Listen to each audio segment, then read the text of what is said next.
Ladies and gentlemen, Binnall of America Audio, with your host, Tim Binnall. Hello out there, ladies and gentlemen. I'm Tim Binnall. Welcome to another edition of Binnall of America Audio, Season 1. This week, we talk to Greg Bishop. He's the author of Project Beta, the story of Paul Bennewitz, national security, and the creation of a modern UFO myth. For those of you who aren't familiar with the book, it's an examination of the story of Paul Bennewitz, who was a UFO investigator who thought he'd stumbled upon a UFO outbreak, if you will, at Kirtland Air Force Base, tried to contact the Air Force there, and eventually fell under the influence of government disinformation agents. It's a fascinating story. It's a human interest story, and it's one of the most talked about UFO books of 2005, so I was very excited to get Greg Bishop on the show to talk about it. This is part 1 of 2. It was a lengthy interview. It lasted over the course of 2 days, so there's a slight bit of continuity issues here in the interview a little bit, but hopefully you won't even notice it, but I wanted to point it out. The interview was recorded on August 23rd and 24th, and here's a little bit about Greg Bishop outside of his authoring of Project Beta. He's also the editor and publisher of The Excluded Middle. That's a journal dealing in various aspects of esoterica. And he's also the host of Radio Misterioso, that is an online esoteric radio show. His website is www.excludedmiddle.com, excludedmiddle.com. So he's knowledgeable in many aspects of the world of esoterica and much of the stuff we cover on binnallofamerica.com. So he's perfect for Binnall of America Audio Season 1. So let's rock and roll. Greg Bishop on Binnall of America. Ladies and gentlemen of Binnall of America Audio, I'm pleased to announce we have a very special guest this week. He's the author of Project Beta, the story of Paul Bennewitz, national security, and the creation of a modern UFO myth. And he also publishes and edits The Excluded Middle. It's a journal on UFOs, conspiracy research, psychedelia, and new science. And you can find that at www.excludedmiddle.com. He's Greg Bishop. Greg, thanks for giving me the time to talk and give the message out to the people at binnallofamerica.com. No problem. Sounds like it's going to be great. Let's go. All right, let's do it. Now, you've been in the UFO field for a while, so eventually you must have decided you were going to write a book. What made you decide to write the book about this Paul Bennewitz case? Well, the short answer was that Simon & Schuster said yes to that proposal. The long answer is I'd known Bill Moore since the late 80s. In fact, about a year before he made that incredible announcement at the MUFON convention there in '89. And since he would talk to me, privately about the case and what was going on, that was one of the proposals I sent out, amongst 4 or 5. And through Patrick Wage, who runs Paraview Press, he got that to Simon & Schuster through his deal, and that was one of the projects they said yes to, and I was happy because that's one of the main ones I really wanted to write about. And how'd you go about investigating? You say you're friends with Bill Moore, so did you get a lot of the stuff from him, and did you interview? I got a lot of stuff from Bill at first. Actually, throughout the course of the writing the book, he lives about 2 miles from me, so we'd just go out to lunch. Huh. And he would, I'd say, hey, I'm at this stumbling block or whatever. Can you give me any direction? And he said, well, why don't you call this person, this person? Oh, wow. And, he kind of smoothed the path with me for people that he knew that were involved with the story, like Richard Doty and a few other people. And these are people both inside and outside the government, which is why I thought, I wouldn't be taken for a ride because I could check, from some, Richard Doty would tell me, we did this at this point and Paul went to this place. So I'd go to Gabe Valdez or somebody that I knew that knew him or had met him and said, without leading them too much, would say, did you ever hear about Paul Bennewitz talking about X? Going out to this place and looking for whatever. Oh, yeah, he told me he went out there, and then he showed me the pictures, and, and if I could get that kind of confirmation, or some kind of document or newspaper article or something like that, that was separate from what supposedly a military intelligence insider would tell me, then I would feel fairly confident to put that in the book. All right, and throughout the book, it seems like Benewitz, he's going more and more crazy. The people in ufology at the time, when did they realize that Benewitz was going down a wrong path? Well, it depends. You know what? It really depended at the time. If you're talking about from the early '80s to the late '80s, it depended on what their preset, what their expectations were. Now, if somebody was really interested in the sensationalistic aspects of the story, like there was an underground base at Dulce, there was an agreement with the aliens to abduct people in exchange for technology, people like John Lear and Bill Cooper, people like that, Bill English, a lot of Bills. They would kind of believe it without hesitation because that's what they wanted to hear and that's what they wanted to say in their lectures. But then there were other people like Bill Moore and like Stanton Friedman and who would kind of step back and say, well, you know, is there any other confirmation for this kind of for these kinds of stories? And they tended to believe that, especially Bill, because he knew what was going on, Bill Moore. They tended to think that he didn't really have too good of a filter on about what he would believe and what he wouldn't. So really, like I said, it really depended on what the people wanted to get out of him. He was kind of like a Rorschach blot for the ufologists at that point. And one faction went off and dealt with the weird stories, and the other faction kind of took, were a little bit more circumspect and just waited to hear if he said something that they could check out and sounded like it might have some validity to it. And that's almost how it remains, although I find that people are a little less polarized about Benewitz right now because of the passage of time. I mean, this was, 25, almost more than 25 years ago. All right. Based on the story presented in the book and Doty's interaction with Benewitz, how he was feeding all these stories sort of led his evolution of his theory, and your own investigation, do you think there's little credence to the popular concepts? And I have three listed here. Let's just start with MJ12. Do you think there's the classic MJ12 of ufology? Do you think there's any credence to that, or do you think it's pretty flimsy? Depends who you talk to. I personally believe, from what I've seen, that the case for an actual group called MJ12 is pretty good. The case for that it had to do with UFOs covering them up and creating a story to tell to the public, I think the evidence for that is not so good. Now, if you talk to Bob and Ryan Wood, or, of course, Stanton Friedman, they would tell you differently, and they might be able to cite much better sources than I have for their views. But then you've talked to Bill Moore, who was essentially the first person to see these things, him and Jamie Chandray in 1986, when it was mailed to Jamie's house. Bill, for his part, would probably be of the same opinion as I was from what he has seen, is that it's probably a hoax, but a pretty good one based on a group that actually did exist. Yeah. It does not exist now. That's as much as I can say on it. Yeah. I'm not going to pound the podium and say, I mean, that's why my magazine is called Excluded Middle. I'm going to reserve judgment until I see something that unequivocally tells me that there's good evidence for one or the other side. And like I said, I'm kind of leaning towards the, it existed, but if it had anything to do with UFOs, I'm not certain of that. And that actually was something that Benewitz never really promulgated that theory because the stuff wasn't mailed to him and he wasn't really interested in that. He was so interested in what was going on in New Mexico and his view of things and what he had found and what he had been shown and led to. He didn't really care too much about this MJ12 thing, and that was direct fallout from getting those documents was direct fallout from Bill Moore cooperating with these sources in the Air Force Office of Special Intelligence and the Defense Intelligence Agency.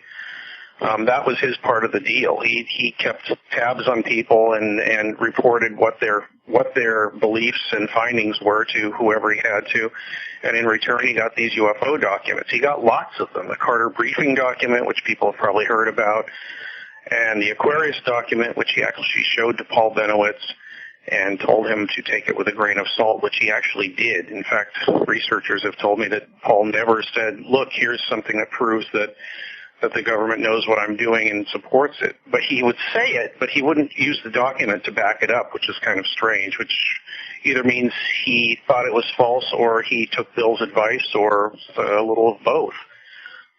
Now, was he, that leads me to a side question here then. Was he suspicious of information he got, or was he pretty gullible to whatever they gave him? You know, from everybody I've talked to on both sides of when I say both sides, I mean the insider intelligence side and the ufologist, basic general citizen, U.S. Private citizen side. He was pretty gullible, and he would believe anything that propped up what he thought was going on and disbelieve things that would ignore things that tended to show that he was going down the wrong path. So he put his beliefs before the evidence consistently. All right, and then another one of these things I was asking about that might have a little credence in light of all the research you've done and what we find out nowadays is the Dulce underground bases. Dulce. Yeah, Dulce, however you want to pronounce it. Well, that's kind of a long story. It's gone into in detail in the book. But yeah. The short version of that, as short as I can make it, is Paul Bennewitz began to believe that there was an underground base in New Mexico. The reason he thought this is because he, very early on, in 1979-80 time frame, this woman was brought to his attention who said she had been abducted. And this was really early in the abduction, there wasn't even an abduction craze yet. Bud Hopkins' book, Missing Time, hadn't even come out yet. She thought she had been taken to some underground base. And for reasons that I was not able to figure out, because Benewitz was dead, he died right while I was writing the book. My first visit to New Mexico, he had died like 2 weeks before. Oh, man. Yeah, I had to hear this from his son, who basically told me to get out of his office. Now, do you think Benewitz would have talked to you if he was alive? Oh, no. He was very sick and extreme. He was old and very sick. I think he was 75 or 76, but he had been ill for probably a decade off and on. Oh, wow. Anyway, he thought there was this base there based on what this woman, Myrna Hansen, had told him in regressions, which were first done with Leo Sprinkle until he kind of got wary of Paul and his putting his emotions and his beliefs before the evidence attitude. When the Air Force heard that he had this strong belief there was an underground base, in order to keep his nose pointed away from Kirtland Air Force Base, where there actually were secret projects going on, they encouraged him in this direction and actually went to the trouble of getting him on a helicopter and flying him up to Dulce, New Mexico, over the Archuleta Mesa, where they had put props up. Now, a couple people have said, you just believe Richard Doty when he told you that. And I said, no, Gabe Valdez told me the same thing. Paul had told him that. So I've got confirmation from somebody who has no interest whatsoever in covering up national secrets, and in fact is against it. They took him up there and flew him over and showed him these little props they'd left up there. They were up high enough so you couldn't quite exactly tell what they were, but, they're old tanks, fuel tanks and jeeps that were broken down. They just airlifted them up there. And apparently they'd also put, pipes sticking out of the ground and stuff, but I've never been able to confirm that. But as time went on, more and more people glommed onto this story, and I have yet to find anybody that actually saw anything there that looked like a base. Besides Paul Bennewitz and a few scattered people that swear there was something there, even though they've never been there, which is kind of amazing. I've had people swear to me, but yes, there is a base there. Well, how do you know? He says, well, I have good sources. Did you ever go there and look? Well, no, I didn't. But my sources I trust. I said, well, if you trust your sources, what did they find? Well, they found these, ducts, these pipes sticking out of the ground. And I said, well, did they go up to them and find out, see if they were just pipes sticking up, or were they buried very well in the ground? Was there air coming in and out of these pipes or ducts? You could figure that was what was going on. Well, I don't know. I said, well, okay. Well, you have your beliefs, and I'm not going to I'm not going to try and. Obviously, you believe this without actually seeing it yourself, to the point where one guy said, "I'd stake my life on it," even though he'd never been there. Wow. So it's very weird when you get into this area with people, and I don't want to, say, "Well, you're full of crap and you're insane." Yeah. Because Yeah. I don't think they are. I just think they want to believe that there's something there, and they've got enough people that they trust telling them so many different things, and this is one of them, that it fits in with whatever scenario that they've been able to uncover. So I don't know what to say to these people, except that there's very little evidence to me. And no, I didn't go up there. That's what they asked me to. Well, did you go up? I said, well, if there's nothing there, why should I go up there looking for it? It's a waste of time. Yeah. The onus is on you if you think there is something there to find it. Prove it to me and other people.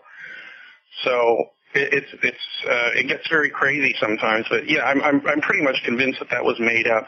There were so many things they did to reinforce that. They even asked the Army Special Forces to go up there and start reinstituting their training in the air, Delta Force training in the area. So the people around Dulce, New Mexico, and the Mesa up there saw all these helicopters flying around and all these maneuvers and people, jumping out of helicopters and buzzing their farms and all this other stuff. So they truly believe there's something very important going on up there, but nobody's ever been able to find evidence of it except for, like I said, these helicopters there and possibly something sticking out of the ground. So that whole Dulce story, that all dates back pretty much to Benewitz, right? No one was talking about underground bases in Dulce before Benewitz. No, it's directly, that is the origin of that story, was Paul Bennewitz and his idea that there was something there, and then of course the Air Force reinforcing that through lies and deceit. And so you spent a lot of time with Bill Moore, and this is the third one of the concepts I wanted to ask you about. When I was Roswell, what do you think about that? Obviously, you must have heard a lot about it from Bill, and I don't know, what do you think? Is there credence to the Roswell story? Well, I don't know. Did you read Nick Redfern's new book? Not yet, but I have actually. I've listened to the thing and done as much investigation of it as I can. There's only so many books I can read. Yeah, there's only so many books I can read, things I can cover, and places I can go personally, like you. But I don't know. I'm kind of up in the air on that too. I tend to believe that if there was that there's so much evidence there that something very strange did happen. Now, if it's deformed Japanese midgets in test gliders, like Nick says, that sort of fits with what went on, and it would explain a lot of the cover-up, because it was a whole, it was not even borderline morally wrong. It just was wrong. You can put it down to post-war jitters and fighting the commies and all that. It seems to make sense to me. Now, I haven't done the research, and I don't know how, I don't know his sources. I don't know if they know each other, as Carl Flock has said.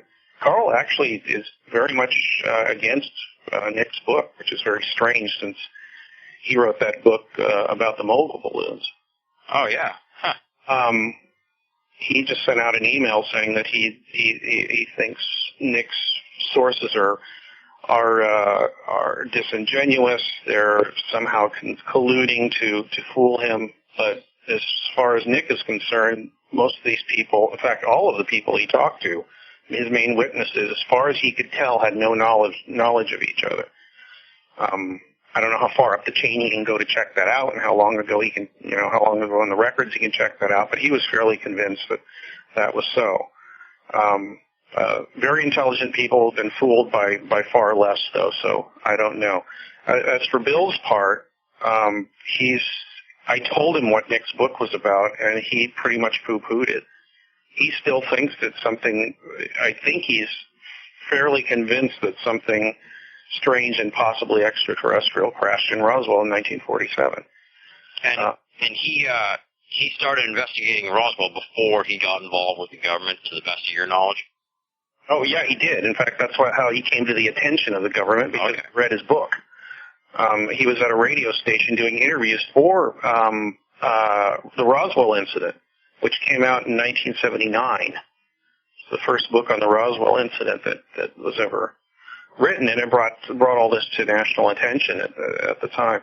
He was at an interview in in Albuquerque, and he'd already gotten one phone call from somebody saying, "We think you're the only person we've heard of that knows what they're talking about." You know, they were flattering his ego.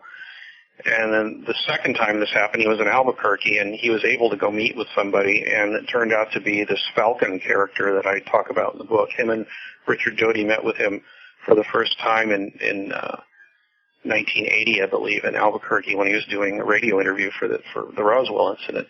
And that's how that relationship started. And it was directly, as I said, a direct result of him writing the Roswell incident and being on the board of directors for APRO, the Aerial Phenomena Research Organization, which is now defunct, but for many years was run out of Tucson, Arizona by Coral and Jim Lorenzen, who actually play a part in the book, too. Actually, then let me jump to that question, because I was going to ask you about APRO, because nowadays people only hear about MUFON. I was fortunate enough to hear Walt Andrus at this past X conference. He gave a fascinating sort of history of UFO organizations, but it sounds like you did a lot of research, and you were probably right in the thick of it with APRO.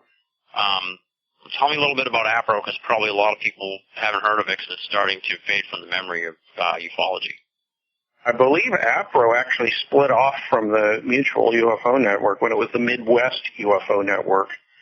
And Coral Lorenzen and her husband Jim moved to Tucson and started their own organization, which they thought would be a little bit more scientific and more, grounded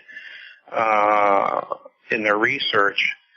I think they began this in the mid-50s, I believe, and then they both put out many books about all the cases they'd worked on. They're great books. UFO Occupants was a good one.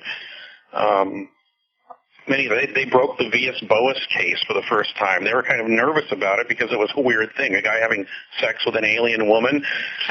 They were really nervous apparently about putting this out, but they did, and it was one of the first abduction cases on record that was actually investigated. Psychologists and doctors came into the picture, and this was spearheaded by APRO. And by the late 70s, they had asked Bill Moore to be on their board of directors, and he was moving from Michigan. I think he was teaching at the time, and Minnesota, I'm sorry. And they asked him to be on the board basically based on the research he had done on the Roswell incident. And so he joined their board. He lived in, what's the name of the town? Prescott, Arizona, which is about, something like a 2-3 hour drive from Tucson. Strangely enough, George Hunt Williamson also lived in Prescott for quite a long time. One of the early contactees, and Bill knew a lot about him too. Anyway, he got on the board there, and when the Air Force was basically out there fishing for people in the UFO community to use as contacts, Bill was one of the people that got one of their letters that they had concocted to try and see who would be receptive to such a thing, to cooperating with them. That was the Weitzel letter that was supposedly sent from Albuquerque in 1980 or 81, I believe. It was some junior airman that had seen a UFO and then seen some sort of landing and taken a picture. And then in the letter he said that some men in black came later and told him to shut up about it. And Bill actually called the guy up and he said, "No, I saw something, but I didn't take any pictures and nobody came and told me to shut up." So Bill knew immediately it was a hoax. It was just sent to APRO. This same letter was sent to many different people. APRO got this letter, and Bill actually checked up on it. I think he was one of the only people that did, which is why he got the attention of the Air Force, because they wanted somebody who was careful about what they did, strangely enough. Now, in APRO, when they closed down, isn't there like a story about how their records are like... Oh, yeah, we got off the track. Yeah, a couple of people, I mentioned their names in the book, but I can't remember them, but some people that have been helping around the office took the records, all the APRO files, put them in a garage somewhere, storage space garage or somewhere in Tucson, and told everybody they couldn't have any access to them. What's that all about? I think they've got some kind of problem where they think they own the information, I suppose. I'm sure Coral and Jim Lorenzen are spitting in their graves when they heard about that. I bet, yeah. I don't know what happened to those records, if they've been released or what, but it was this couple. I don't know if they were married. They had some sort of relationship, but they had been helping the Lorenzens, kind of at the end there in the mid-'90s, I believe, because they died within a few months of each other, the Coral and Jim. And I don't know what's happened to those records and if anybody's gotten them yet. I don't think so, because I'm pretty sure that was one of the most interesting parts of what I heard Wally Anders say, because I remembered it when I read your book, too. You mentioned it. Yeah.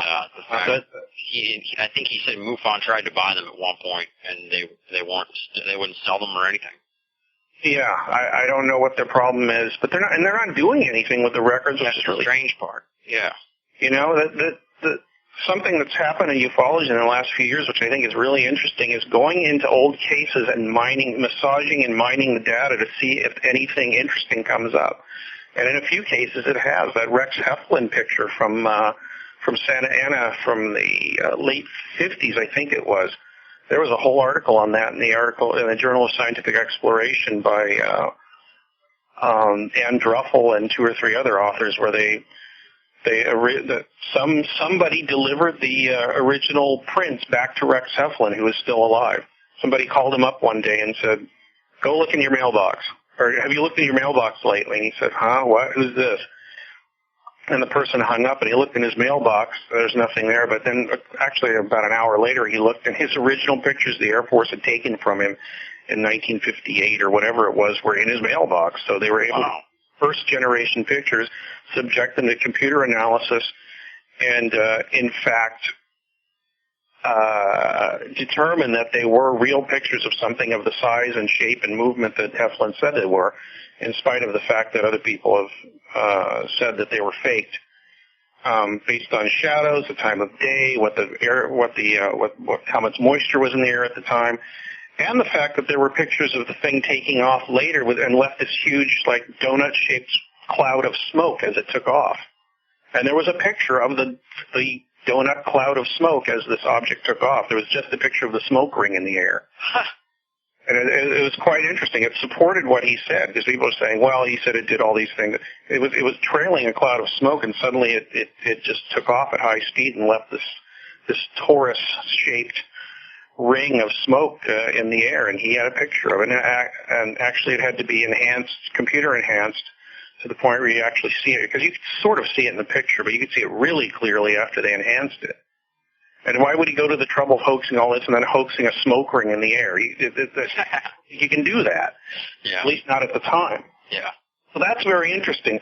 So that's why it's kind of tragic that these records there's probably all kinds of gems in there. Oh, yeah. About, that can be used now with hindsight, technology,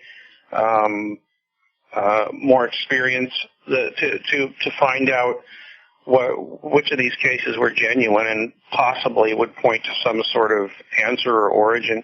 I don't know, but I think that's a really valuable area of research, is just looking at these old cases.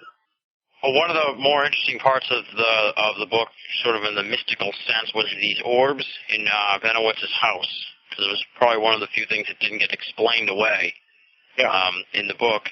What's the story with these orbs? I don't know where they came from, and I don't know who made them or what they were, but the first I heard about this is I was interviewing Bill, we just basically sat down for lunch and would yak.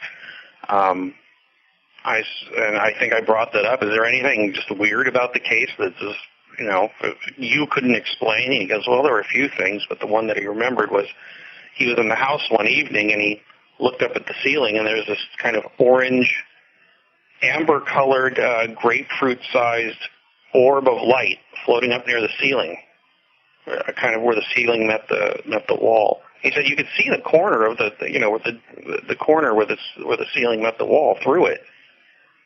And he kind of went, "Hey, Paul, what is that?" And Benewitz kind of nonchalantly said, "Oh, you see them too. Yeah, they show up once in a while." And he didn't even seem to care about it. It was just like an everyday occurrence to him. He said, "Paul, do you know what these things are?" He goes, "No, but they show up every once in a while." and they go away, and I don't know what they are. And I brought this up with Richard Doty when I interviewed him. I said, did you ever see anything? I try not to ask leading questions because the way these people are, and also just techniques of interviewing. I said, is there anything going on that you couldn't really explain and you didn't have any idea about, and it kind of leaves you baffled? And the first thing he said was, yeah, those orbs in the house. I said, well, what orbs? He said they're, maybe softball or grapefruit size. And one thing he said is they had little sparkly, like, sparkles in them. He said, but it was kind of amber color. He said he saw him when he was in the house checking for stuff when Benewitz wasn't home and his family wasn't home. They'd go in and check over his stuff and see if he had anything incriminating or anything they didn't want him to have, recordings, photographs. And they saw the things there, too. He said he was there with NSA people, and they said, we don't know what it is either. I don't know.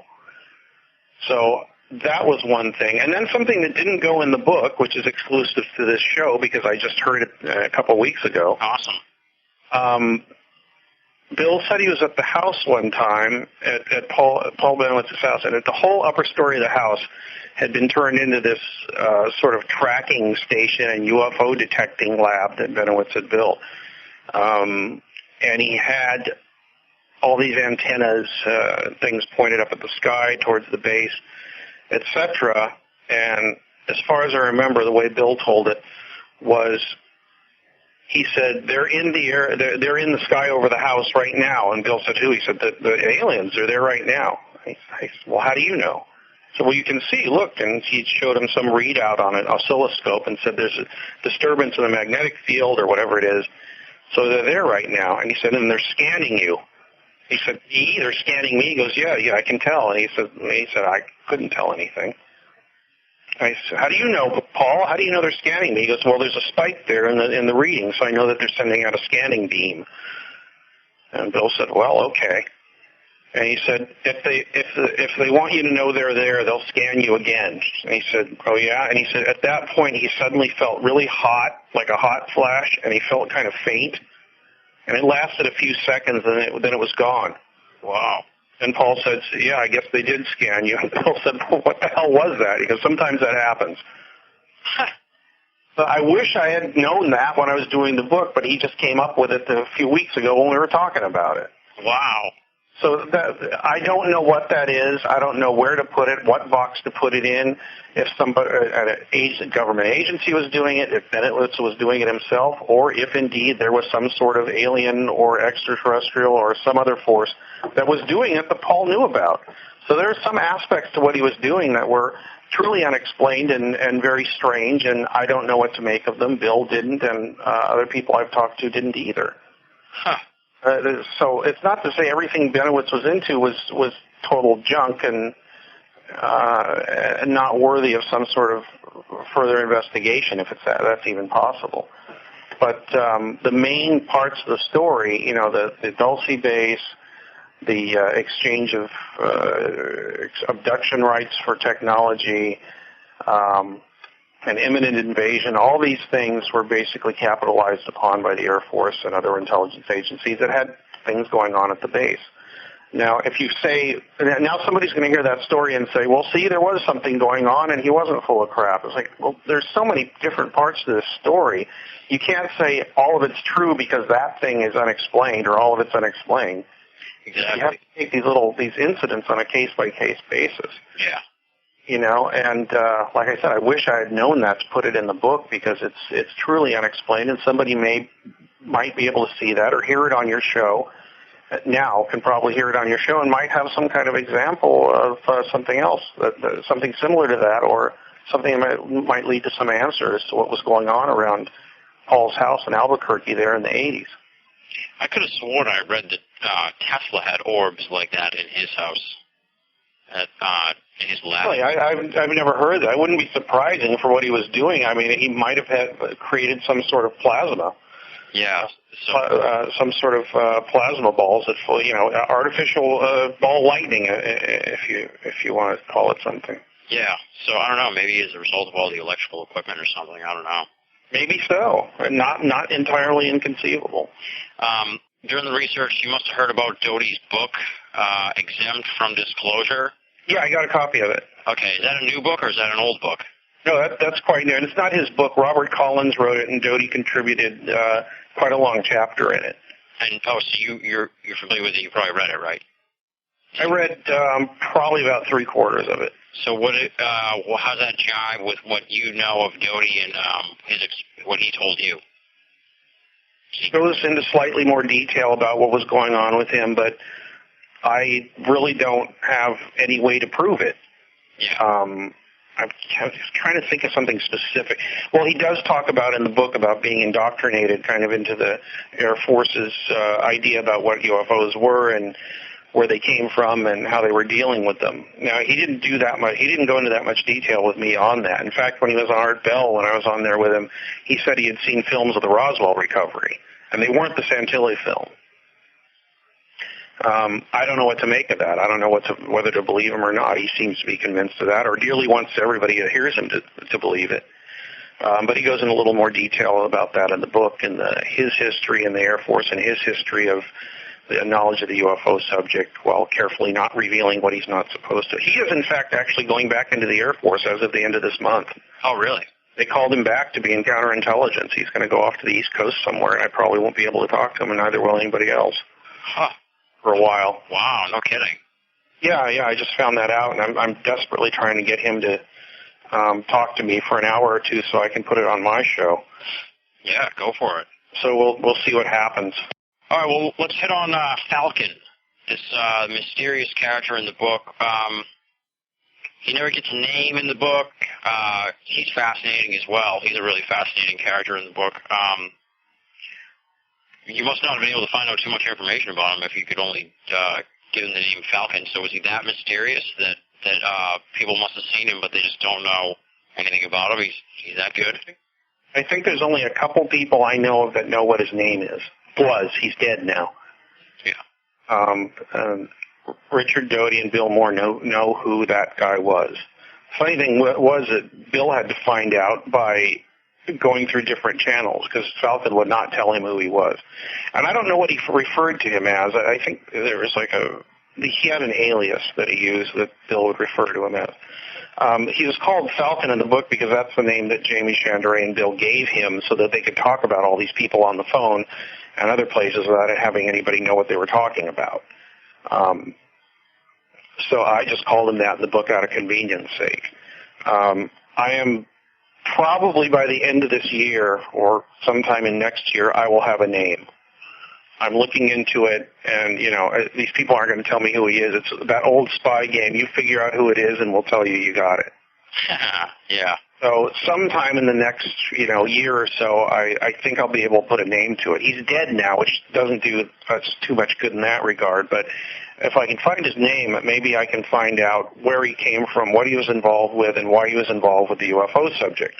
And at this point, I've got the strong suspicion that he didn't really care too much about the UFO subject, except in that how much it could allow him to do his job. And his job was to root out Soviet moles.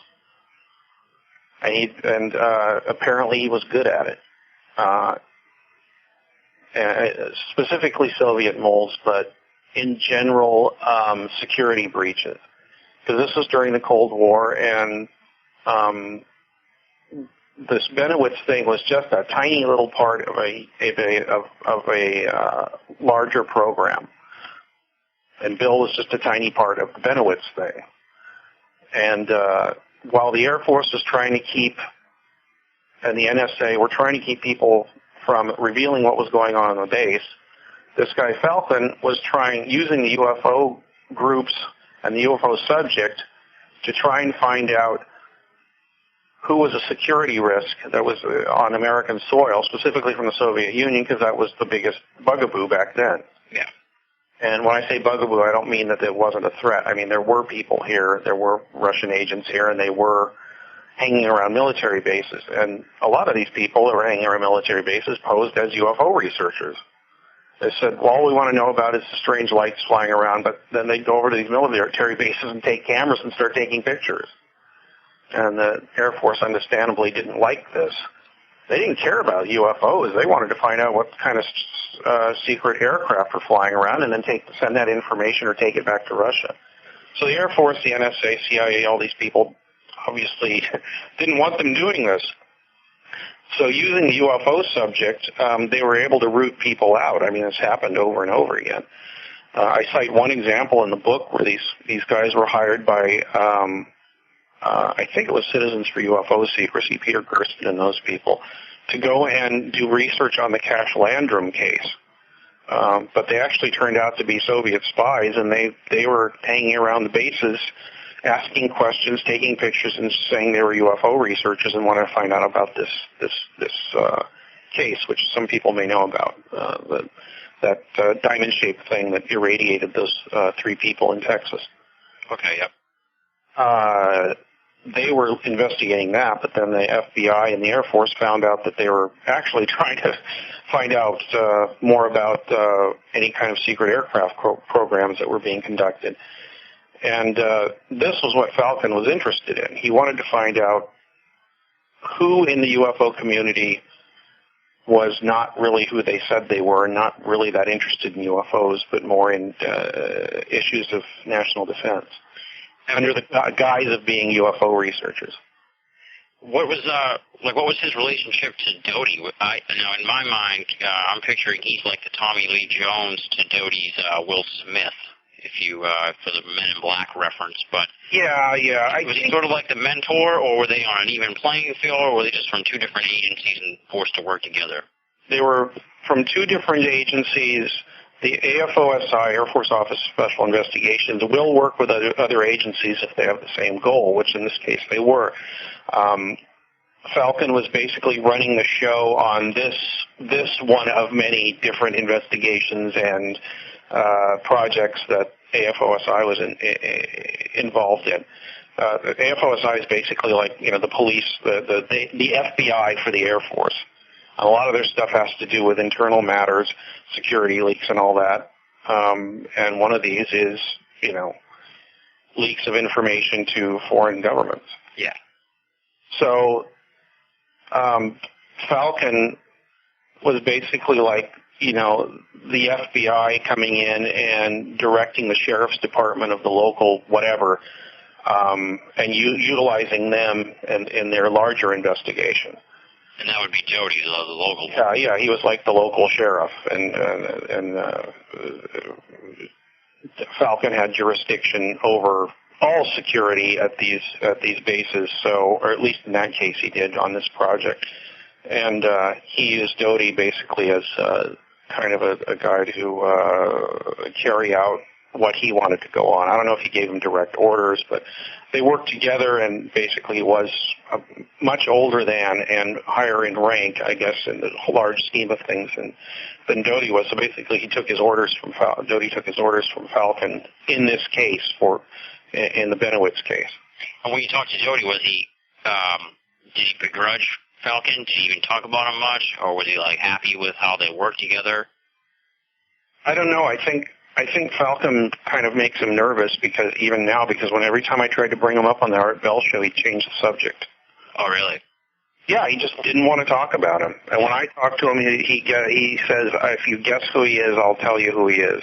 I'll tell you you're right. But other than that, he doesn't want to talk about him that much. Huh. And I don't think it's because he's scared of Falcon. I think it's because what they were dealing with at the time, and that subject still is either classified or he thinks it's classified enough that he doesn't want to talk about it. Yeah. I don't think he's scared of Falcon still or had any grudge against him. It was just the project they were involved in at the time was fairly high up in the secrecy ladder because of the projects that were going on at the base, which I describe in the book. It was tracking Russian satellites, high-speed communication through the NSA's project, and other things that I don't even know about. But he was never like, I wanted to do it this way, but Falcon said we had to do it that way, or anything like that. No, I think it was Falcon would say, we need to do this. And he would either tell him, do it this way, or we need to do this, bring me the results. I see. Okay. I mean, sometimes he would get orders, and sometimes, a lot of times, in fact, I know this from another friend of mine who actually was in the AFOSI a few years after Doty. I've had him on my show a lot. His name is Walter Bosley, and he was a special agent. Basically had the same job that Doty did. So he was able to give me insight into how these projects were tasked through AFOSI if they needed to be. Like the FBI will come in and say, oh, we got a guy here, lives next to the base, has a relationship with Colonel so-and-so, and we want to know what the nature of that relationship is. So you come at it from your end, and we'll come at it from our end, and but they don't give them any orders. They just say, find out what you can. They're giving a lot of leeway a lot of the time. Special agents with the AFOSI, they're giving a lot of leeway in doing what they want, which is actually some of the reason why a lot of the stuff that Doty did was kind of maverick and made his superiors kind of nervous. Huh. That thing with Linda Howe, I think he pretty much ran that show, and he kind of went off the page in what he was kind of allowed to do, which is why it was slightly embarrassing for them. Basically, he was just trying to shut down that HBO special that she was working on for reasons I've never been able to find out. But he took it a little further than he was supposed to, I guess, by showing her fake documents, etc. What I thought was the funniest part of the book, really made me actually laugh out loud, was when Paul Bennewitz wrote to the president, and he got the letter back the form letter about not investigating UFOs. Yeah. And meanwhile, he was working with the Air Force, he thought, investigating UFOs. So I thought that was probably one of the funniest parts of the book. I really wish I'd been a fly on the wall for that. Yeah. Well, I don't know. It seems like the standard letter they would send out to anybody that asked about UFOs. The funny thing about all the stuff that was going on at the time is that Richard Doty, Ernest Edwards, other people at the base and the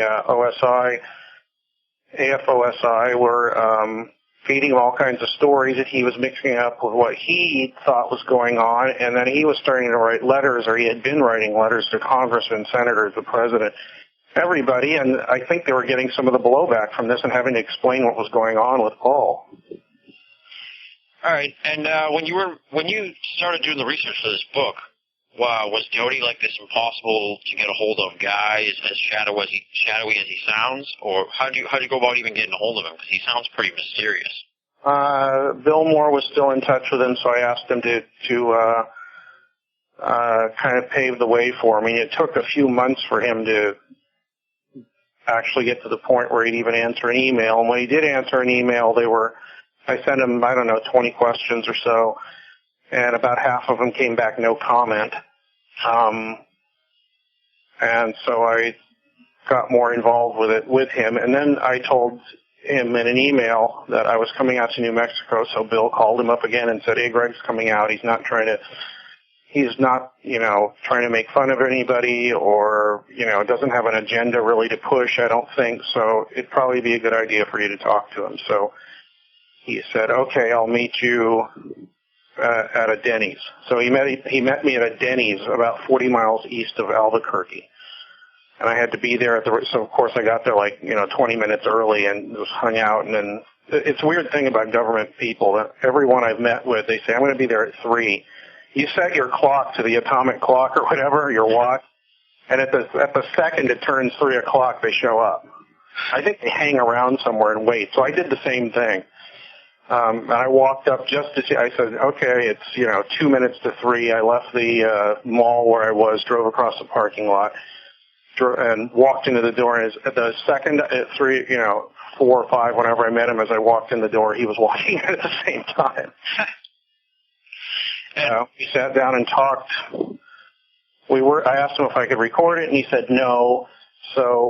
And I brought along a map of Kirtland Air Force Base that I had, and we sat down and started to talk, and he stayed with me as long as I wanted to get everything I wanted to get out of him, which turned out to be, I think, over 3 hours. Oh, wow. And then he gave me his number. Oh, actually, I had his number before because I had to call him when I was in New Mexico. Anyway, and he said, well, call me if you have any other questions, no problem. And that's how it went. I had to drive back to Albuquerque, running the entire thing through my mind over and over again. As soon as I got to the hotel, I sat down for about 2 hours and typed out probably 4 or 5 single-space pages of everything I could possibly remember that we'd said. Yeah, that must have been tough to, wow, yeah, 3 hours and no recording. That must have been like... Yeah, I mean, there was small talk, too, but I tried to remember the, important points of what he told me. And then later, of course, I said, this is what I put in the book. Is this how you remember it? And he said, yeah, that's fine. So, keeping in mind that he told me as much as he needed to tell me or wanted to tell me. But that's fine. I mean, that's all you're going to get. I emphasize in the book that if you're going to play the game with these people, you have to play the game. You can't be scared or thinking they're lying to you all the time, because you'll never get anywhere. You have to get what you can out of them and then try and check it. Yeah.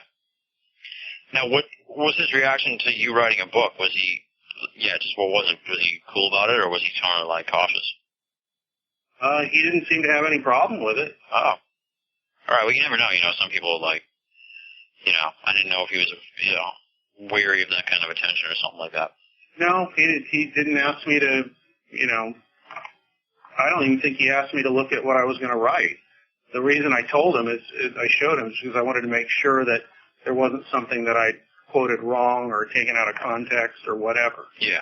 He didn't suggest anything change. He didn't suggest it to, he didn't suggest any changes. He didn't say I'd gotten anything wrong. So it was actually pretty smooth going with him.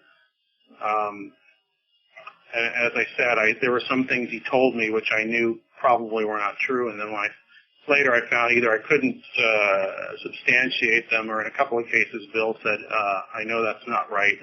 I don't know why he said that, but it sounds typical kind of thing that he'll do to people. So he'll give you a few bad roads to go down if you choose to do them just because they sound good. Really? I tried to ignore those. So he was doing that on the Art Bell show, too, but then, of course, he was also talking about some stuff that had some validity to it, as far as I could tell. Yeah, that's pretty strange. He just throws out bogus nuggets there. And yeah, because there's people that are big, people that are, I guess, fans of Richard Doty or that kind of thing, and they tend to believe a lot of the stuff he says, or people that have some sort of agenda, like Lear and Cooper and all those people back in the 80s that will believe almost anything that comes out of somebody's mouth as long as it sounds good, not even good, but sounds sensationalized and is something that the next guy didn't say before so that they'll get the attention, I think. It's like this one-upmanship thing, and government people use that to their advantage. Paul wasn't doing that. He was just trying to find out things on his own. He wasn't, he didn't want to go appear on radio shows, write a book, or do anything. He thought he was doing something very important that had to do with the safety of the human race and the planet, etc. But like I said, you have to listen to these people, and you can't just believe everything they say. And then on the other hand, you can't say, well, they lie all the time, so why should I believe anything? That's their job. I mean, and if you know what you're talking about, and you know the questions to ask, and you know to be patient to check these things out, then you'll get something out of it. If not, if you don't let research and what you think is substantiated truth guide you, then it is kind of useless to talk to these people. All right, now yesterday we were talking about Bill Moore. Yeah. And I kind of was like, well, let's wait till tomorrow because I know I'm going to have a ton of questions about him. But just give me a subject. Yeah. What's that? The big subject. Yeah. Well, give me like a little thumbnail sketch of you in the book. You say you kind of when you first got into following ufology, you worked with him a little bit at the famous MUFON convention at this point. So why don't you tell me first just about how you met him and that kind of thing. Well, the way I met him was that I was looking for a project. A friend of mine and I were looking for a project to do on video, and I was sort of interested in the UFO subject again after many years of not being interested in it. I was like, 10 or 12, I stopped reading all the UFO books. And then around, 21, 22 years old, I started reading them again. And at that point, I thought, well, there's going to be a convention here. Bill Moore, Stanton Friedman, other people are going to be speaking there. So why don't we ask if we can just videotape them and then split the sales with them? So we got Bill Moore, Stanton Friedman, and Bud Hopkins, of all people, to agree to this. We signed little contracts. I videotaped them, and the tape never sold that well. But as it turned out, that wasn't the point. The point was, a few years later, I started this magazine with a couple friends of mine, Robert Larson and Peter Stenzel, called The Excluded Middle. And about the third issue along, I had been, hanging out with Bill, asking him questions. Basically, just, I don't know, I wasn't trying to be his friend. I was just interested in hearing what he had to say, especially after Vegas, because that was after Vegas. Maybe I should jump back to Las Vegas. He said he was going to be at the MUFON convention that year, and he was going to say something that was going to, blow everybody away and be this incredible thing, and a lot of people would be mad at him, but he wouldn't tell me what it was. So I went to Vegas by myself, met him there, and he had a table set up with stuff, so I, kind of helped him and a couple. Actually, he didn't show up at the convention until his talk. So, like, an assistant of his and I just kind of manned the table. I did when I kind of had some time and wandered about. And then Bill came up and did his speech, and I'd never seen any group of people so affected by a talk. I mean, I said in the book, people, if I'd have known it was going to be that bad, I would have sold rotten vegetables outside before the talk, because the thing was continually interrupted by people yelling at him and saying, "Where'd you get that crap from, Bill?" And, one guy ran out, got up and loudly announced, "I'm going to get a fire hose," and walked out of the talk. People were crying. It was weird. It was very weird. And so after that, I just thought, well, this is something I would like to find out what caused all this emotion. So a few years later, when I was doing the magazine, I interviewed Bill, and that was reproduced in a bunch of different places. And as the years went on, we just hung out because we both live in Los Angeles, and became friends that way. And so I would ask him more and more, important, intimate questions about what went on. And when I decided to start writing a book, that was one of the proposals I sent out. There were like 3 or 4 of them. And luckily, Patrick Wage and Simon & Schuster said, "Well, that's the one we want." So I told Bill, "Would you help me with this? Since if I sign this contract?" He said, "Yeah, sure." So it went ahead from that. That was my entry into that, and it was the best place to walk into it, I think. Yeah, that's for sure. How long was his working arrangement with the government? Probably from about that first meeting in 1980, I think early 1980, up to, it kind of petered out in the late 80s, like 88 or so, 86, 88. And what was the agreement? Yeah, exactly. Yeah, you took the words right out of my mouth. What was the agreement? The agreement was he would basically answer their questions about who was doing what and thinking what in the UFO community, to make sure that they didn't have some sort of security leak and didn't have infiltrators in the UFO community trying to find out military secrets. And in exchange, Bill would get classified UFO information that nobody else was getting. Actually, the first thing they gave him was fake. Not the Weitzel letter, but another thing called the Silver Sky document. They handed that to him at the first meeting or second meeting and said, "Why don't you check this out?" And so he went and checked it out, and he came back to him. He said he checked out the names and the dates and all that, and they didn't match, and the people didn't exist, or at least they didn't live in the places that the document said they did. So he brought it back and said, "This is, what'd you give me this for? This is fake." And he says he remembers sitting there and shoving the envelope back across the red tablecloth to them, and he said Falcon and Doty both smiled and said, "Good, you passed the test." And what the test was, they would give him stuff, but they didn't want him going out and spouting it all over the place.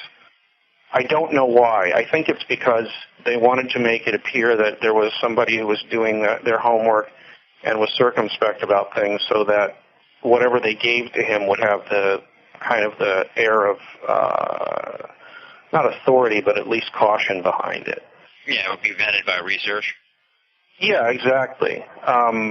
I don't think Falcon cared whether there was any UFO research being affected or if there was anything, going to be revealed. He revealed as much as he had to through his channels to Bill Moore so that Moore would keep up his end of the bargain.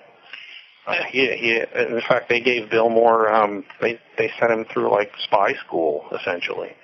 Oh, really? They taught him how to follow people and how to ask questions and how to get things out of people and do surveillance and all that. No kidding. Wow. Yeah, I mean, I mentioned that in the book, and also the fact that they had him do other things besides UFO stuff. They actually had him, try and track down people that were in the LA area that they were. Okay. Yep. I remember that story. I remember that story now. Yeah, they messed with him a little bit, but they also had him do actual real work.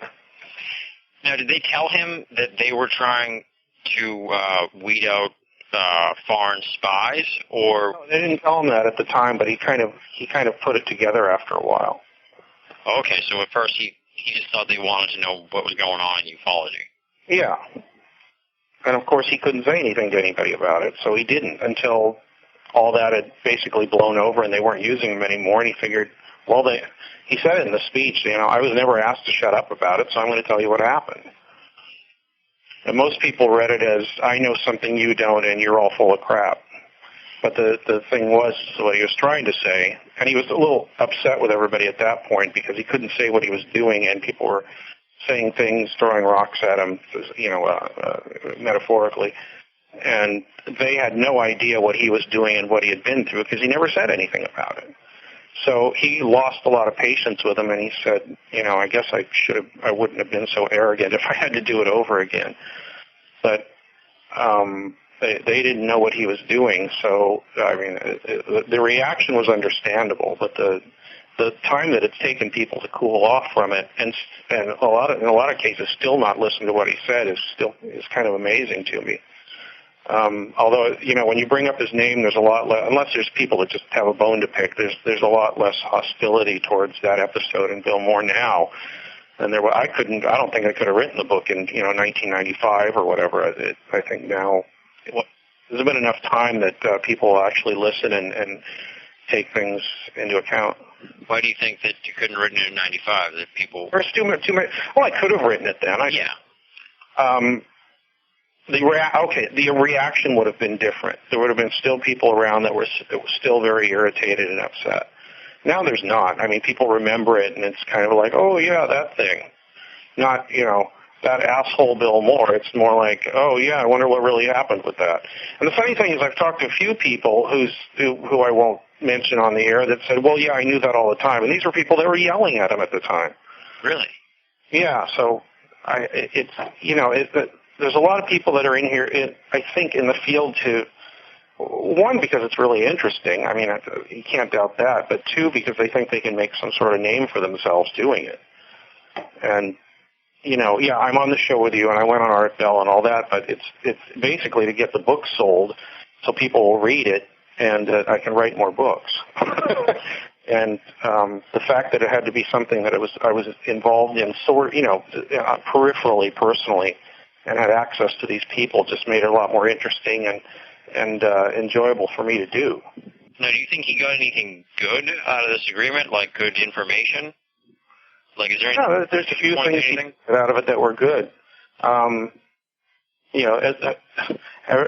The story of the MJ-12 documents, the Eisenhower briefing document, that's a direct result of his agreement with them to watch Paul Bennewitz and other people. Jamie Chandray got that package in the mail. Now, a lot of people think it's fake now. Even Bill thinks it's fake. But the funny thing is, he never said this is absolutely genuine, which everybody claims that he did. And I've read his articles on the subject all the way back to when he first got it. And, he did say what he said he did. He said, this looks genuine as far as I can tell, but we don't know for sure. And he has a book called the MJ-12 Documents, which he released with everything he'd gotten up to that point, describing what it was, reproducing it, and the research he and Jamie and I think Stanton Friedman had done on the documents, the Eisenhower document, the Aquarius document, the Kirtland things that came out, and the Carter briefing document, if you've heard of that. Went through all these things and said, and examined each one of them individually in detail and pronounced, this seems, he never said this is genuine. He said this seems genuine, this doesn't seem genuine, this is questionable. He is very careful about it, but, because people want things in black and white, they'll say, well, he pushed all this on the UFO community, said it was genuine and knew it was fake. Well, no, he knew that he didn't know whether they were fake or not, but proceeded to try and figure out if they were.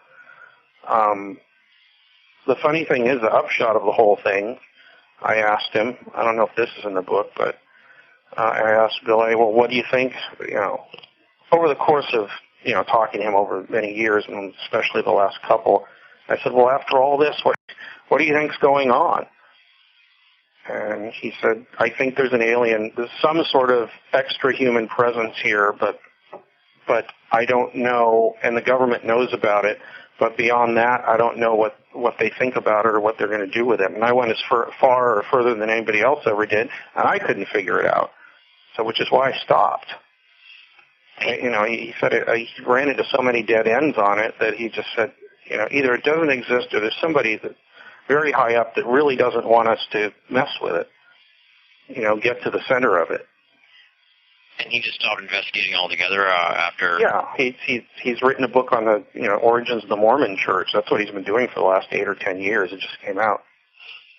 Did he stop investigating right after that MUFON convention or like... Oh, no, he kept going for a while. Probably somewhere in the mid to late 90s, he finally gave up on it. Because he couldn't get it. He said, I just couldn't get it. Jacques Vallée said exactly the same thing in so many words.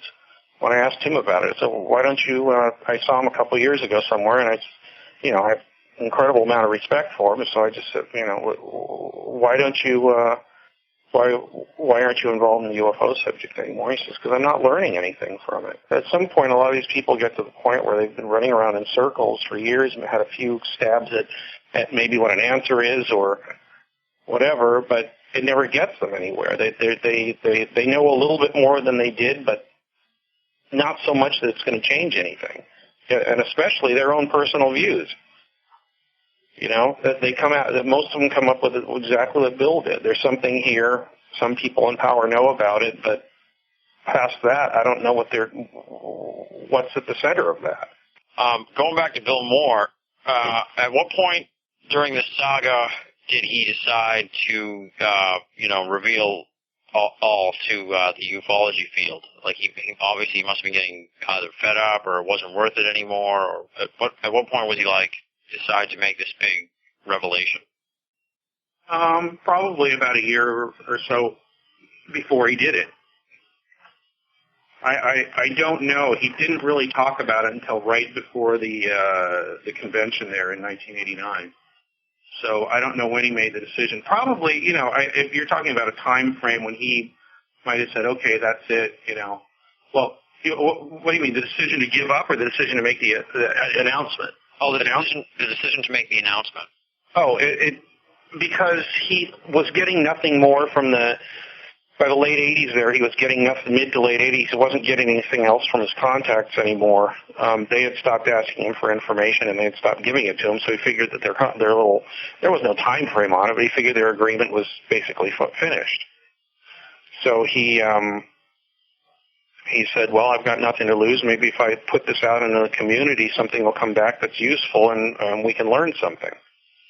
But all he got was a bunch of people mad at him. And maybe 2 or 3 or few people pretty soon after saying, I think what you said was interesting and I'd like to help you. But none of that really panned out. And because maybe he did get further than anybody else at that point.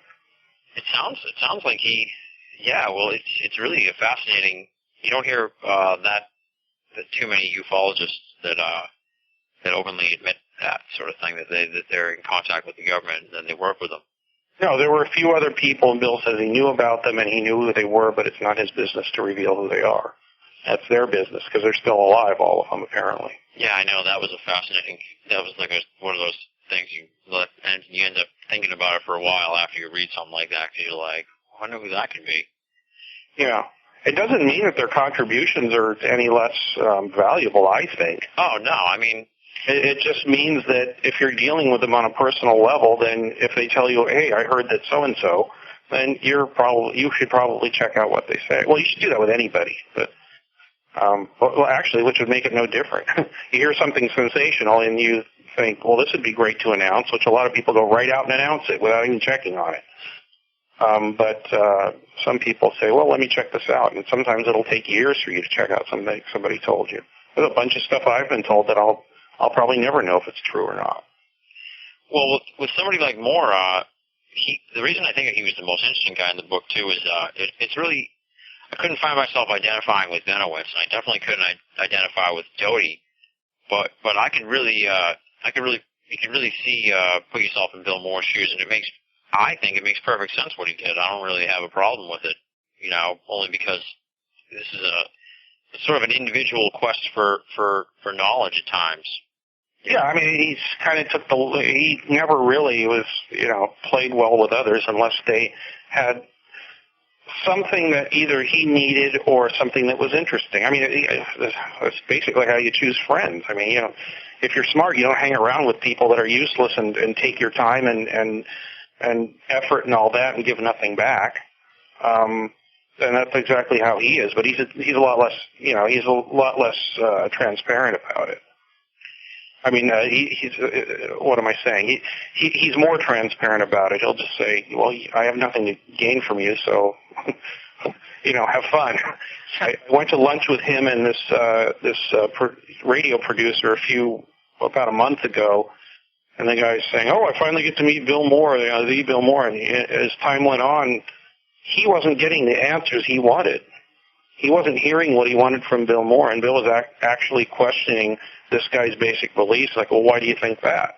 Why do you think the government's about to reveal a bunch of stuff? Well, because so-and-so told me, and, he said, well, how do you trust that person? He just started questioning the guy about where his belief system came from, and the guy got a little irritated, and after that, he didn't want to talk to Bill anymore. And before that, he was all excited to talk to him and, possibly strike up some sort of relationship, but Bill was like, if you're gonna persist in your delusions, or at least not support yourself, I'm not learning anything from you. So why should I continue this conversation? He was polite. He was a gentleman about it, but he's very firmly like, if you can't support what you say, then we have nothing to talk about, unless you just want to listen to me. And discuss that and question my belief system, because he's fine with that too. A few times we almost got in kind of arguments when I was working on the book, because I was like, why'd you do that? Didn't you have a problem with that? Why didn't you care people don't trust you anymore? Just things like that. And instead of getting mad, he would just, kind of grit his teeth and say, and tell me exactly why he did what he did. Well, that's commendable that at least, it sounds like he's a strong character, so. Yeah, very strong. I mean, he makes you realize that a lot of your opinions are based on, an emotion and very little else. Yeah, that's what it sounds like. Now, before he made the big revelation to ufology that he was working with the government, were there any rumors of it? Or was it? Oh, yeah, it was all over the place. People were already yelling at him. Really? How long was that going on before he was like, well, I might as well come clean about this? Oh, probably a year or two. I don't know exactly. I mean, I was just vaguely aware of what was going on at the time, just because, my only inroad to that was Bill. Yeah. And, and there wasn't an internet then, and I just had to hear from people what they were saying. And when I got to the convention, I realized how suspicious people were of him at that point. Because why does Bill get all these documents? Who mails these things to him? What's he doing here? Is he an agent that's just trying to spread, disinformation? The funny thing is, they take some of the disinformation and repeat it. Yeah. If they thought it, not specifically from Bill, but from the same people that were talking to Bill, although they didn't know it. I think in a few cases, the same milieu of intelligence people would say something, and they just run with it immediately. They didn't go check it out. They said, aliens are living underground, and Edward Teller is running an alien is testing an alien defense system, and blah blah blah. They didn't go and they didn't wait and say, either go to see Edward Teller or talk to somebody that was involved with him or check up on it. They would just immediately stand up on the podium with sometimes with a bunch of security guards around to make it look like something bad was going to happen, and repeat all these paranoid stories that had been told to Paul Bennewitz, had been concocted, not purposely, by Paul Bennewitz and the people around him.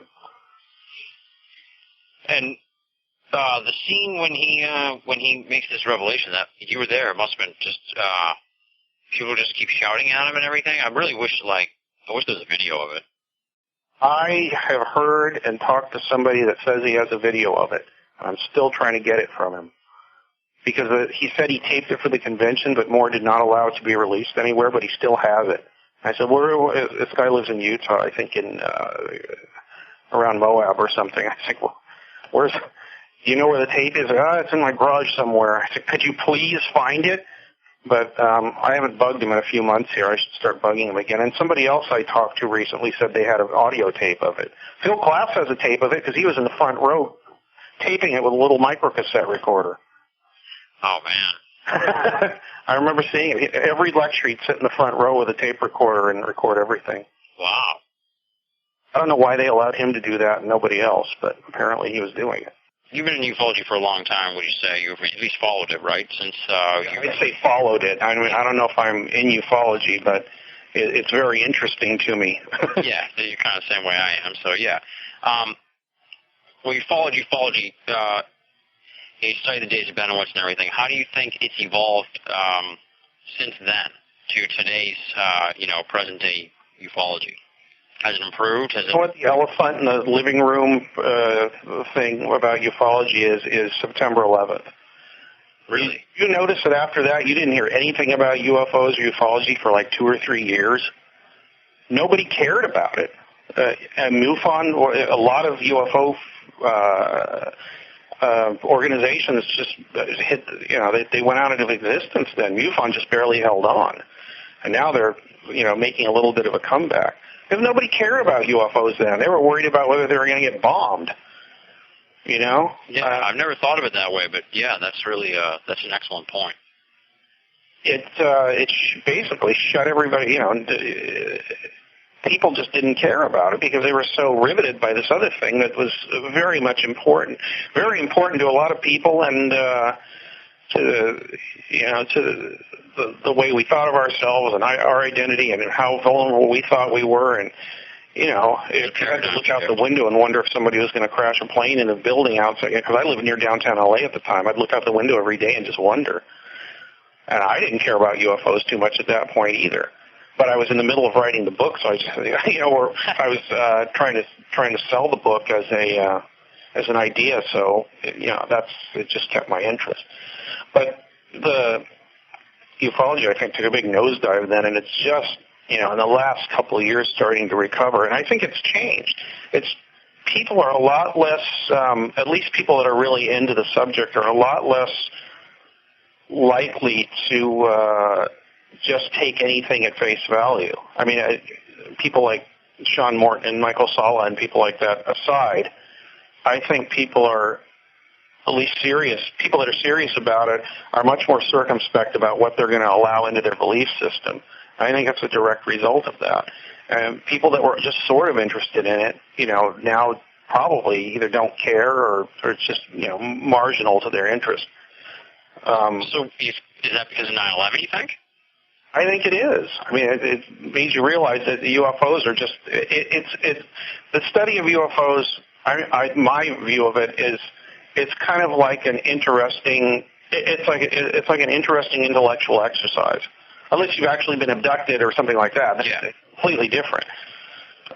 Or actually seen something, which I never have.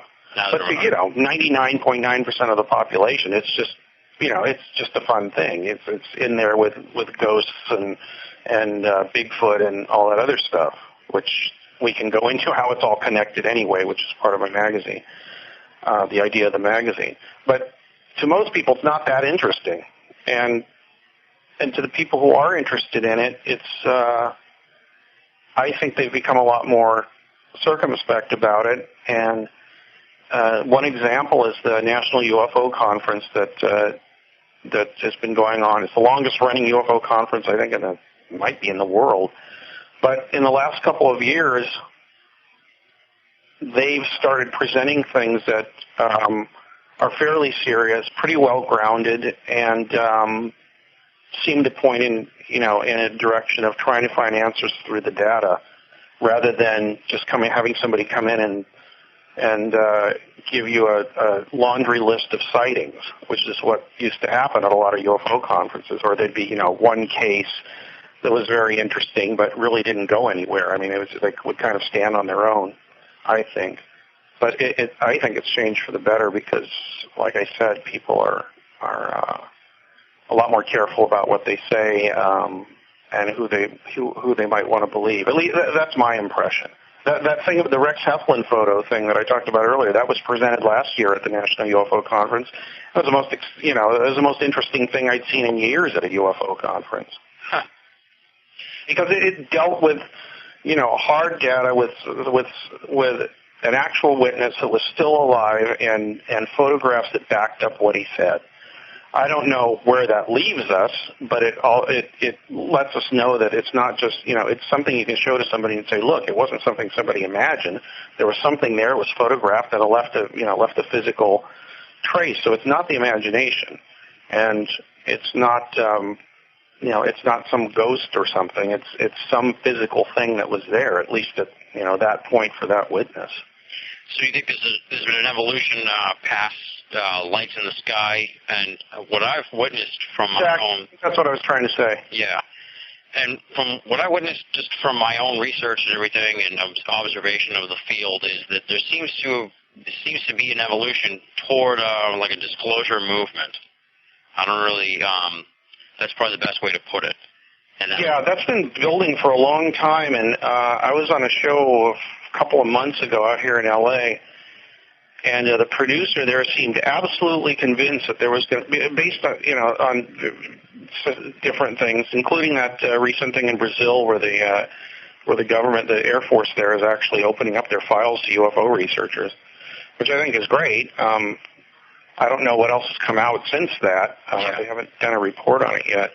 But he seemed to be convinced that for some reason in the next few months there was going to be this big disclosure and everything was going to be revealed.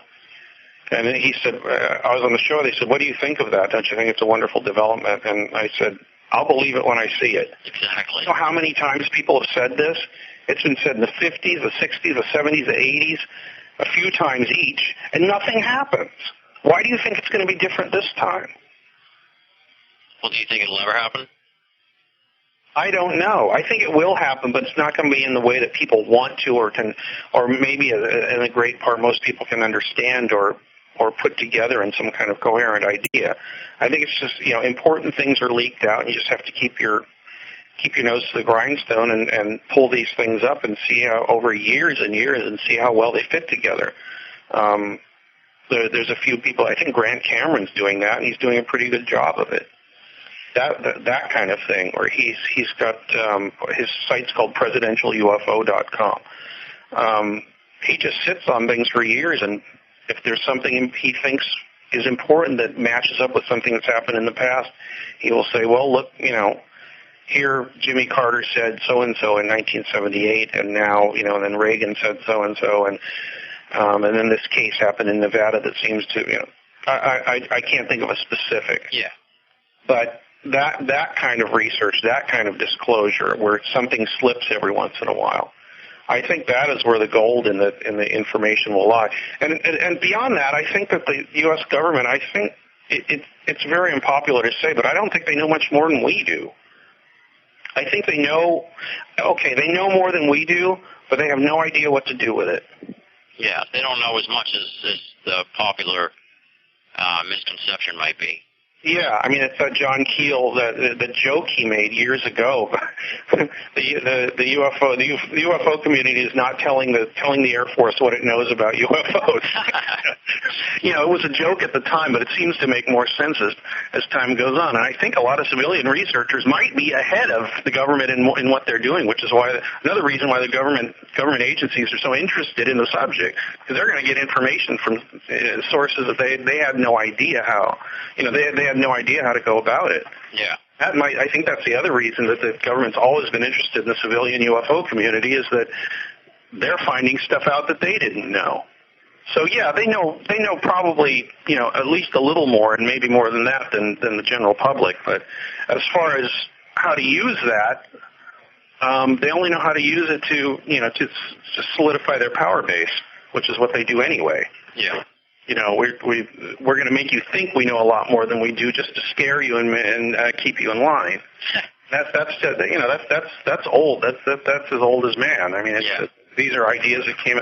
I use the example of the Art of War by the Chinese general from 500 BC or something like that. You use what you know, even if you don't know too much, to keep other people on their toes or off balance or whatever. And I think that's how they use it. And to us, it makes it look like they know everything and they're not telling us. Yeah. Yeah. So I don't know. That's an unpopular point of view, but as far as I can tell, I think that's what's happening. It makes sense. I mean, it makes more sense than that they're sitting on a whole bunch of information that they can really keep secret. Yeah. I mean, if it was that important, I don't know how secret they could keep it. Yeah. For the first thing out of a ufologist's mouth is, well, the aliens don't want to tell us either because they're scared of the whole deal. But if they've got that much power, I think they could, like Whitley Strieber says, I think they're revealing things to us just from the bottom up. They got tired. If they're around here, and there's a separate, there are aliens wherever they come from. I think they're going to reveal things from the bottom up. They're not going to tell everybody at the top, because they know that whatever they say is going to be garbled so much by the time it gets to us. It's just going to be have no relationship to what they're trying to tell us. Yeah. And that presence has been around, for thousands and thousands and thousands of years. So, a lot of people think that the disclosure might happen, but it'll be on their terms. What? Or whatever. Yeah, exactly. It'll be on their terms, and it'll be the way they want it to happen. And maybe abductions are part of that. I don't know. Maybe that stuff going on in Mexico is part of that. I don't know. Who knows? So, even if the government revealed what it knows, I don't think we'd really know much. We'd probably know what Roswell was, and we'd probably know, what that thing was flying over Texas that irradiated those people, which I've got a pretty good idea what it is, et cetera. So it's people are looking for answers from a place I don't think they're going to come from. Yeah, and in light of your book, at least I know the ufology community sure probably wouldn't believe official government disclosure anyway. I think there would be a lot of people. You know what they'd believe? They'd believe what they expect. And that's the problem with it. They expect to hear that it's aliens from another planet, they're abducting us, and they're all powerful, and they come in, saucer-shaped flying things, and they've been doing it since Kenneth Arnold. That's what everybody expects and wants to hear. Now, something else, whatever it is, I don't think people could get their minds around it. I don't think I could. Because I don't think we can think in the way that it actually is, if there actually is an is associated with it, if you know what I mean. I think so. Yeah, I mean, it's just, we're trapped in linear time-space relationship that we've been taught and is reinforced by our senses and the way we live and the way science has been since I don't know how long. And if we are presented with, it's like that Oz factor. People will see something weird. There'll be something in the sky or something in the room next to them. There'll be, 2 or 3 people will see something. Wow, multiple witnesses. They'll wake up in the morning, they'll either won't talk about it or they'll go, wow, what was that? And 20 years later, after nobody said a word about it, somebody says, remember that time when we were in the kitchen and all the lights went out and they haven't thought about it for 20 years at all. And somebody just suddenly says, oh, yeah, and, it was like, oh, the aliens did something to them and made them forget. But what I think it is, and this is an idea from Dean Radin, who I interviewed, is that your mind doesn't have a box to put it in. Yeah. Because you don't have a category for it, for whatever it was that happened, because your senses are trying to make sense of it in a A to B, 1 o'clock to 2 o'clock, moving from this place to this place sense, and it's not that kind of sense. It's not that kind of experience. Your the way you've been taught to look at things and experience things is not the way that they actually happened. I'm using a lot of loaded terms here. Yeah, but I think it's yeah, but it's an ephemeral concept really to grasp. And then now put that in the context of somebody coming on the news and announcing, well, time is illusion. Time is an illusion. Things don't work the way you think they do, and that's where these entities live and how they interact with us. People are going to go, huh, what? Yeah. I'm not saying that's what would happen, but just as an example, there's no way to explain it in the terms that we have in our language and the way we think. That's what I think is going on. So it just stays in this little box somewhere that we can't put it in, and then little bits of it come out that make sense to us. Flying saucers, aliens with big eyes, traces on the ground, jets chasing something. That makes sense to us. Yeah. But, something that happened in the no space and the no time, starting to sound like a drug addict or something. Somebody is taking too many psychedelics, which I assure you I'm not. But there's no way to describe that. So if you're going to disclose something you can't describe, how can you do it? Yeah. There you have it. That was this week's edition of Binnall of America Audio Season 1. I want to thank Greg Bishop for sitting down and talking to me for so long, and we're going to continue this conversation next week with Part 2 of 2, the Greg Bishop interview, discussing Project Beta, ufology, and a host of other stuff. For those of you who didn't catch it, his website is www.excludedmiddle.com. That's EXCLUDEDMIDDLE.com. And, of course, my website is binnallofamerica.com, www.binnallofamerica.com. Big thanks to Leslie and Chiron of binnallofamerica.com for your help and support with the audio series and the website. And, of course, thank you, everyone out there listening. Hope you've enjoyed this week's edition of Binnall of America Audio Season 1, and I hope you stop by again next week for more madness from Binnall of America. Until next week, this is Tim Binnall saying, so long, everybody.